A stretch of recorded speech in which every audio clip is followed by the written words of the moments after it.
Oh, well, Right. especially a giant program, because I think there was 15, or no, there's more than 15. There was, I can't remember how many of those.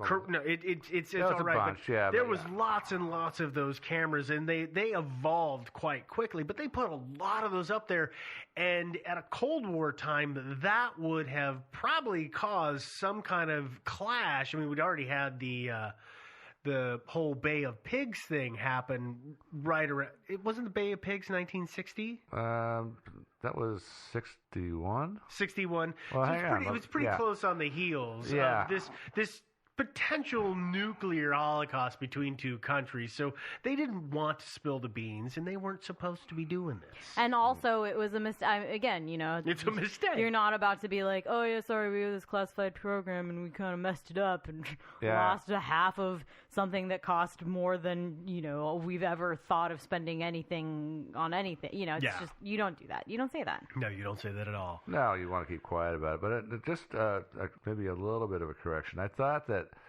what happened with that particular launch, it wasn't so much the bucket dropping wrongly, but it was that on launch, the rocket goes up, and then eventually a couple of casings pop off, and the satellite is released. Yeah. And I thought I had thought that one of those casings, for one reason or another, like wound up in orbit instead of going back into the atmosphere and burning up. I've seen that as well. And that was that. And that and could not very the well be. bucket. But I also know there was an issue with the satellite itself, and the bucket didn't come down right as well. So Yeah. I don't know which it is. Yeah, It could have been the casing. It could have been the bucket. It could have been the Corona satellite. Yeah, the casing I think would be a more likely candidate because It's big. it would have a much bigger radar signature. So I would think the would. Yeah, casing, you're absolutely right. But yeah, certainly spy satellites have come a long ways. They're much sneakier. Yeah, Much sneakier now. much better. No buckets. Let's move to one of the next things we talked about, which is Gordon Cooper. Remember that Gordon Cooper saw the green glowing thing at loop number 15 around the globe? Yeah. He adamantly denied that ever happened. Well, of course he's denying it. He actually The Illuminati clearly got to him. Yes. He actually provided transcripts, his own transcripts from his end, to prove that he didn't actually say any of that. Yeah, he never said any of that. I know. No, and so and all those people in mission control, they never heard him say that either. No, so Yeah. I'm guessing they never actually saw it either. We're going to then go to the 1970s when we had Duncan Lunan. I almost called him Duckin Lunan, which doesn't make any sense. No. Duncan Lunan, he never actually said that the transmissions that he was looking at came from the Black Knight satellite. He also seems to believe that they came from 2 points in space, one that was 60 degrees ahead and one that was 60 degrees behind the moon, the course of the moon. And he actually, later on, he acknowledged that he made some major mistakes and what he came up with was wrong, and he recounted the whole thing. He renounced the whole thing. He retracted it? Retracted it, yeah. He was like, nope, I was wrong. Well, plus... I don't know what I was smoking, but that was bad. Well, plus, I believe Duncan Lunan wasn't actually a scientist. Wasn't he actually a science fiction writer? That was part of what he did, I believe, yes. Yeah. And the last one in the story that we talked about, which was the Endeavour photos. Yeah. The space shuttle would always fly in a semi-equatorial orbit. As does the ICE. The International Space Station. The that thing. Yes. Yeah. If there is an object moving in a polar orbit, it would have gone by the space shuttle. It would have been zipping. 8 to 20,000 miles per hour. Oh, yeah. Which would be really hard to get all of those really awesome high-resolution photos. I know. I know it's ridiculous. I mean, and let's face it, the combined speeds of the two, because don't forget, the ISS and the shuttle also moving. They're also booking. They're rocketing along, too.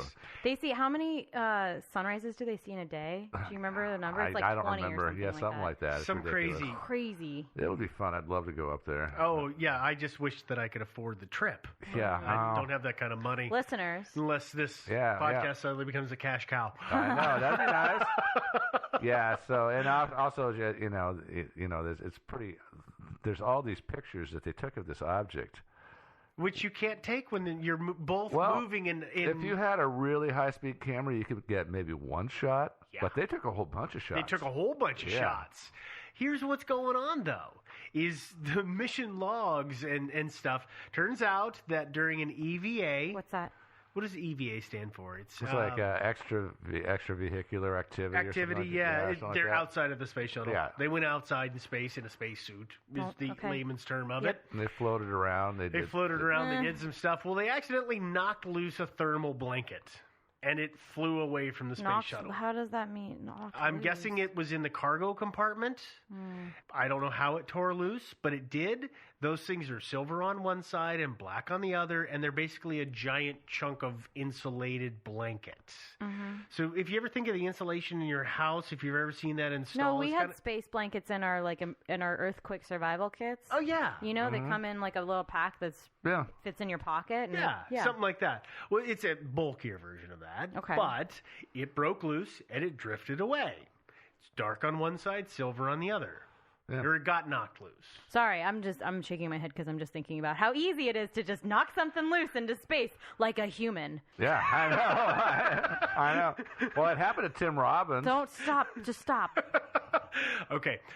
Well, it was the blanket was crumpled and folded, and it looked odd, and it had some funny shapes as it drifted away.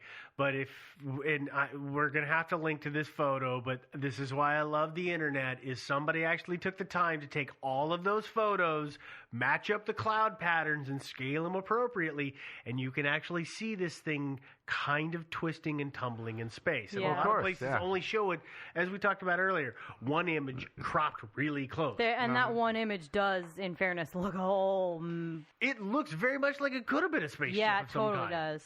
Yeah, but it's in exactly the right angle, and the shiny bits are exactly where you'd want it. Yeah, I mean, but when you see this where they're all put together, not to make a really bad clear. joke, but it takes the wind out of that alien ship's sails. No, it does. I know, that was a terrible joke. I'm sorry. It was really awful. Yeah. I really cannot make a joke. It's the last 6 months. It's sad. I know, but I gotta get a joke after me.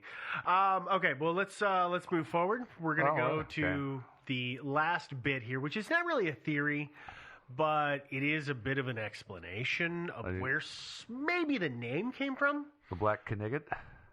The what? The Black Knigget. Night. Didn't you ever see Monty Python and the Holy Grail? Yeah. Oh my gosh! Okay, I wasn't making the connection. Now go away, you silly English Kniggets. You never, classic I do movie. Remember that? Okay. Well, obviously it's British because Joe's making the Monty Python joke. Between 1958 to 1965, the Brits were launching and testing rockets, and it was under the name the Black Knight. The whole thing was initially a ballistic missile program, so they could throw nukes at... So, like, I'm not quite dead yet? Black Knight? It's only a flesh wound? Black Knight? Okay. They were gonna throw nukes at the Soviet Union, but of course the Soviet Union and the U.S. quickly outpaces them. They have much better rocket technology, so what they do is they just decide to salvage this program, and it was using the Blue Streak missile was the actual missile that it was using, but they were going to go ahead and use it to try to figure out how to get into space. I guess this next part is because they were trying to save money. They farmed out different bits of it to different countries, so to France and to Germany and all these guys. And they did several launches, and every one of the launches, it appears, failed. Yeah, because like they had bad components on every one of them from different places. It wasn't like the Germans were always screwing it up or the French were always screwing up. It was like, oh, well, they got it right, but you got it wrong this time. And so the whole thing was kind of a fiasco. It got retired in, I want to say, before 1970, they quit doing it because the whole thing was just a waste of money. And not time. quite dead yet. Yes. Well, it is now. Yeah. Yeah. They still got something about Europe still has a bit of a space program. But.